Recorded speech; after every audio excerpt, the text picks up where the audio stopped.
Hello everyone, how are you all. So आज हम बात करने जा रहे हैं डाइजेशन और एब्जॉर्प्शन के बारे में।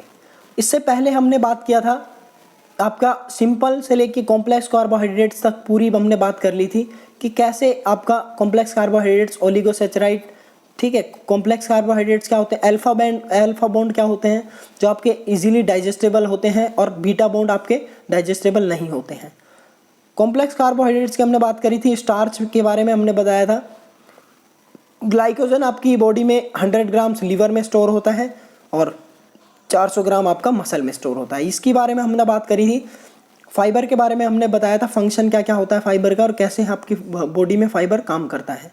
और सेल्यूलोज फाइबर की ऐसी एक फॉर्म है जो डाइजेस्टेबल नहीं है। अब हम बात कर लेते हैं डाइजेशन एंड एब्जॉर्प्शन के बारे में। सो फर्स्ट एक्शन जो आपका सेलेवरी ग्लैंड से स्टार्ट हो जाता है। तो कोई भी क्वेश्चन आता है एग्जाम में कि सबसे फर्स्ट एक्शन कहाँ होता है, तो ये माउथ में ही आपका जब आप चबाते हैं खाना तो जो सलाइवा मिक्स होता है, जो लार आपकी मिक्स करती है खाने को, ठीक है, वहीं से प्रोसेस स्टार्ट हो जाता है आपका डाइजेशन का, मतलब पाचन क्रिया आपकी वहीं से स्टार्ट हो जाती है। अब हमारे कौन कौन से, और as soon as food reaches to the stomach, तो जो स्टमक में आपके एसिड होते हैं HCl मतलब हाइड्रोक्लोरिक एसिड, और जो आपका एमाइलेज है, ठीक है, ये सब आपका डिस्ट्रॉय करते हैं आपके फूड को, destroy in the sense break करते हैं। अब हम देखते हैं कि कौन कौन से आपका सबसे पहले आता है माउथ में हमारा सबसे पहला पार्ट डाइजेशन का स्टार्ट होता है चबाने के दौरान। जब चबाते हैं उसके साथ में आपका सेलेवरी एमाइलेज जो आपका मिक्स होता है ये, ठीक है, एंजाइम। और उसके बाद में हम स्टमक में जाता है, जैसे जैसे स्टमक में जाता है तो वहाँ पर जो fibre remains in stomach longer, मतलब जो फाइबर है वो बहुत देर तक रहते हैं और ये डिले करते हैं आपके गैस्ट्रिक एम्प्टिंग में, ठीक है। अब हम देखते हैं डाइजेशन को स्मॉल इंटेस्टाइन में कैसे काम करते हैं। तो जैसे जैसे ही आपका स्मॉल इंटेस्टाइन में जाता है, पेनक्रियाज सिक्रेट करती है पेनक्रियाटिक एमाइलेज, ठीक है। पेनक्रियाज से क्या आता है, पी से पेनक्रियाज, पी से पेनक्रियाटिक, ऐसे याद रख सकते हैं। अब जो एंजाइम्स होते हैं वो आपका लोकेटेड ऑन सेल्स, अब ये देखिए, तो ये आपकी डिफरेंट शुगर्स को डिफरेंट फॉर्म में तोड़ देता है। अभी हमने बात करी थी जब हमने फर्स्ट चैप्टर पढ़ा था इसका कि जो माल्टोस होती है वो किससे मिलके बनी होती है। तो माल्टोस आपका माल्टेस करके और फिर आपका ग्लूकोज और ग्लूकोज दोनों में तोड़ देता है।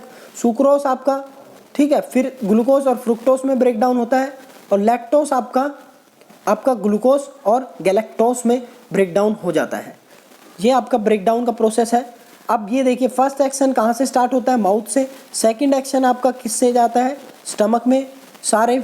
और थर्ड और मोस्ट इम्पोर्टेंट जो हमारी बॉडी में ये स्मॉल इंटेस्टाइन में एक विल्लाई टाइप की शेप होती है, ऐसे ऐसे ऐसे ऐसे, जो ये आपकी सबसे ज़्यादा एब्जॉर्प्शन, आपका 90% एब्जॉर्प्शन इन्हीं विल्लाई के द्वारा होता है। विल्लाई बोलते हैं इन्हें, ठीक है, माइक्रो विल्लाई, देखिए यहाँ पर लिखा भी हुआ है, इन्हें हम बोलते हैं।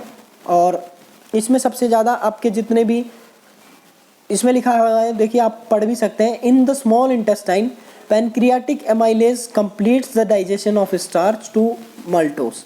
Specific enzymes digest disaccharide to the monosaccharide, मतलब जो दो फॉर्म में है, दो डबल है, उनको सिंगल में कर देती है, और जो सिंगल है which are absorb by the tiny microvilli, ठीक है। और जो ऑलरेडी सिंगल है वो यहाँ से एब्जॉर्ब होकर डायरेक्ट ब्लड स्ट्रीम में चले जाते हैं। तो ब्लड स्ट्रीम में कहाँ से जाते हैं, स्मॉल इंटेस्टाइन के द्वारा। अब डाइजेशन और एब्जॉर्प्शन में जो स्मॉल इंटेस्टाइन जो कंटिन्यू चल रहा है प्रोसेस, उसमें क्या करते हैं, ओनली मोनोसैचराइड कैन बी एब्जॉर्ब, ये याद रखना, क्योंकि किसी भी हमारे डाइजेशन को कंप्लीट करने के लिए उसको बहुत ही स्मॉल, जैसे कोई चीज़ अगर 4 चीज़ बनी हुई है तो उन चारों को अलग अलग करके ब्रेक डाउन करना पड़ता है, तभी जाके वो हमारी बॉडी में एब्जॉर्ब होती है। तो कोई चीज़ अगर डाइसैचराइड है तो डाई मतलब दो है, तो उसको सिंपल में तोड़ना पड़ेगा। सिंपल मतलब मोनो, तो मोनोसैचराइड ही आपकी एब्जॉर्ब हो पाएगी। जैसे ग्लूकोज और galactose absorb by active transport, ठीक है, ये याद रखना। फ्रुक्टोज, अब ये देखिए, fructose can absorb by facilitated diffusion. अब ये फ्रुक्टोज भी, अब in all 3 monosaccharide travels in the portal veins to the liver. अभी हम बात करेंगे पोर्टल वेन्स क्या होती है और लीवर में क्यों जा रही है। 3 fates of glucose at the liver, इसमें energy storage, glycogen release to the body. अब ये 3 एक तरह से स्टेजेस है, क्योंकि पहले सबसे पहले एनर्जी, स्टोरेज और ग्लाइकोजन। अब इसकी बात कर देते हैं हम। अब देखिए यहाँ देखने की एक ज़रूरत है आप सभी को, जो इंटेस्टाइनल सेल्स हैं जो अभी हमने बात करी थी, वो एब्जॉर्ब करती हैं आपका ग्लूकोज और गैलेक्टोज को थ्रू एनर्जी, ठीक है, and sodium dependent active transport channels. तो अब ये सोडियम पोटेशियम चेन्स की हम बात नहीं करेंगे, ठीक है, ये थोड़ा कॉम्प्लेक्स प्रोसेस हो जाएगा, आपको समझ में थोड़ा सा नहीं आएगा। अब हम इसको बात कर लेते हैं, सिंपल समझते हैं फिफ्थ स्टेप को, कि मतलब कैसे आपका बॉडी में जा रहा है। तो ये पोर्टल वेन है आपकी, जो आपकी लीवर से जुड़ी, ये लीवर है। अब पोर्टल वेन्स के थ्रू आपका यहाँ पर ग्लूकोज आ गया, ग्लूकोज तो आ गया, अब यहाँ पर ये जमा होगा ग्लाइकोजन फॉर्म में, ठीक है। अब यहाँ पर जमा होगा कितना, आपका 100 ग्राम तक जमा हो सकता है। Once in a bloodstream the monosaccharide, मतलब जो सिंगल सेचराइड थे वो ट्रेवल करते हैं लीवर में वाया पोर्टल वेन। अब पोर्टल वेन का क्वेश्चन आता है, कई बार एग्जाम में क्वेश्चन 2014 में भी पूछा गया था एग्जाम में, कि portal vein is connected with, तो इसमें ऑप्शन डायरेक्ट था लीवर, ठीक है। तो liver can converted fructose and galactose to glucose, उनका काम है ब्रेक डाउन करना। केमिकल रिएक्शन जितने भी होते हैं सब आपके लीवर में होते हैं। लीवर का ऐसा फंक्शन है कि अगर इसको काट भी दिया जाए तो ये वापस से उग सकता है, ये खुद का इसका बहुत जल्दी रिकवर होता है, ठीक है। Burn it to energy and release to the bloodstream to use in other part of the body. अब ये ग्लूकोज का क्या काम है, स्टोर भी कर सकता है ये, बाद में जब बॉडी को रिक्वायरमेंट होती है तो ये वापस से जाके एनर्जी भी प्रोवाइड करता है। अब देखते हैं डाइजेशन और लार्ज। अब ये स्मॉल इंटेस्टाइन का काम हो गया, उसने लीवर तक भेज दिया। अब लार्ज इंटेस्टाइन का क्या काम है, मतलब जो लार्ज इंटेस्टाइन है वो क्या करेगी, बड़ी आंत क्या करेगी। अब छोटी आंत का काम देखा था, अब बड़ी आंत क्या करेगी। Resistant starch and fibre may be digested by bacteria.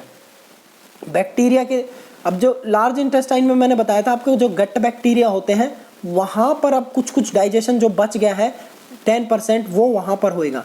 इसीलिए बोलते हैं कि दही खाओ, जो आपका हेल्दी बैक्टीरिया बढ़ाता है और जो अच्छे से आपको प्रोड्यूस करता है, मतलब डाइजेशन में इन्हांस करता है आपका।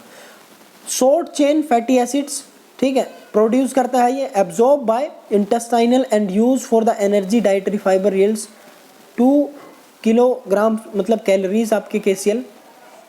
और आपका अदर हेल्थ बेनिफिट्स मोर लेटर इन सेमेस्टर, मतलब कि अगले बार हम बात करेंगे इसके बारे में।